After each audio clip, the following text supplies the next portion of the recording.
it takes that to get that kind of applause when you have a terrific introduction. And so Bob and I are joking a little bit backstage. He said, "You really want an introduction?" I said, "Sure, I'd yield all my time to Bob to give that introduction." But it is a privilege to be here. And it's God's blessing to all of us to have the privilege to step up and serve Him. And we're born in, live in, raised in, naturalized in the greatest country in the world. And as I sat there and ate my cold mashed potatoes while my feet were dangling from the stool I sat in at the supper table at home, I was eating those cold mashed potatoes because there are people starving in China, and you're so fortunate to be born in America.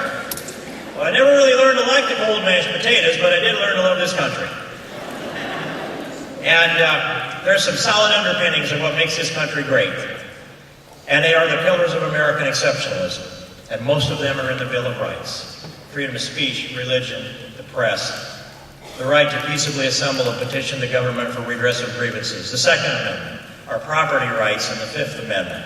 The no double jeopardy and the protections that we have for search and seizure that go through from the Fourth on through the amendments until we get to the Ninth and Tenth, which say we have a limited federal government, and the powers that are not defined in the Constitution for that government devolve to the states or respectively to the people. Now,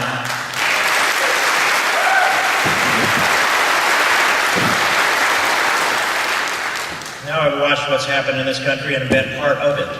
And I've seen us elect a president who doesn't share those beliefs with us.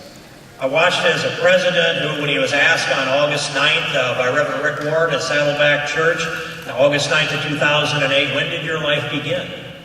And he said, "That's above my pay grade."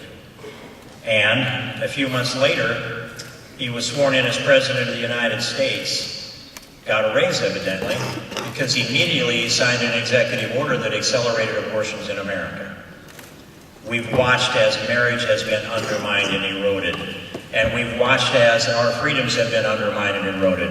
We've watched as this big federal government that had already gone well beyond the imagination of our founding fathers, well beyond the limits of our Constitution. We've watched all of that unfold. And now, though, we have a government that takes that expansion of the executive branch and weaponizes branch after branch of that to go after the people who disagree with the President of the United States. His political enemies, some of us in this room, are under attack by the executive branch of government. Now, I serve on the House Judiciary Committee, among others, and we bring people into that committee that are members of the cabinet. We put them under oath and we ask them questions, of course, and we try to get to the bottom of it. They try to run out the clock before we get to the bottom of it. But I've watched as Eric Holder has turned his back on things that I grew up believing and profoundly uneducated, that are justice. I've watched as the IRS has been weaponized. You've watched as Lois Lerner took the Fifth for a reason, and then we find that as, thanks to Judicial Watch, we find what those emails actually look like.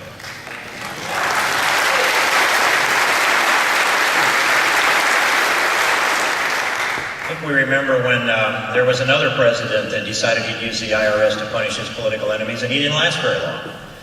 Well, this president is doing so with impunity, and I watch them as they come before our committees and testify, and I can see the calculation in their eyes. They're willing to lie to Congress if the price for telling a lie is less than the price for telling the truth.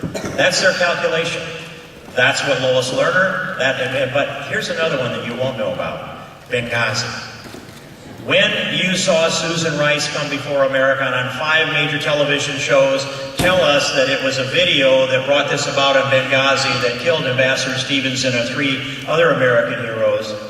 They told that story on Sunday TV. Now, she may or may not have known the truth the day that she said that, but I will tell you, I know that Hillary Clinton knew the truth when they gave us a classified briefing to the United States Congress. And I can't tell you what was said in classified, except I can tell you this.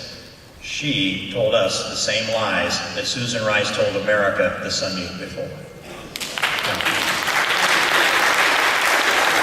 That's how bad that is in this country. And I have lost a lot of, I don't know that I had a lot of confidence in this executive branch, but I've lost a sense of optimism that somehow their conscience might take better of them and good sense might take over. It's not. And so I want to just simply do this. Abolish the IRS.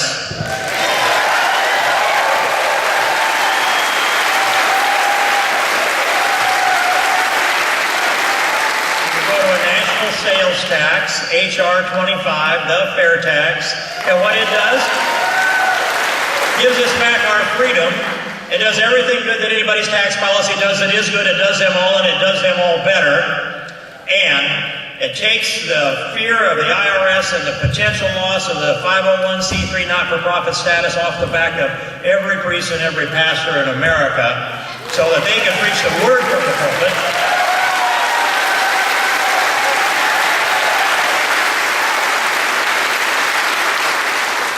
Well, I want my freedom back. I want your liberty back.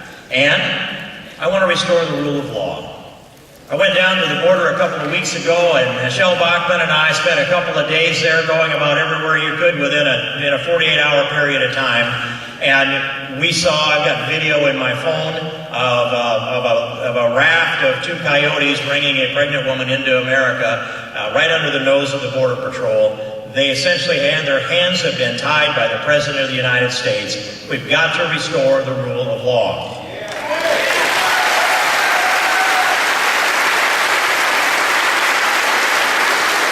Because that also is another pillar of American exceptionalism. But I'll move forward to this in conclusion, and that is, as I look back at my grandchildren, 6 of them and another one on the way due the 1st of September, I count them as the most recent. Little Reagan is now 3.5 years old. Her share of the national debt on the day she was born was right at $48,000. And little Wallace, he's about 7 or 8 months old now. His share of the national debt when he was born was about $52,000.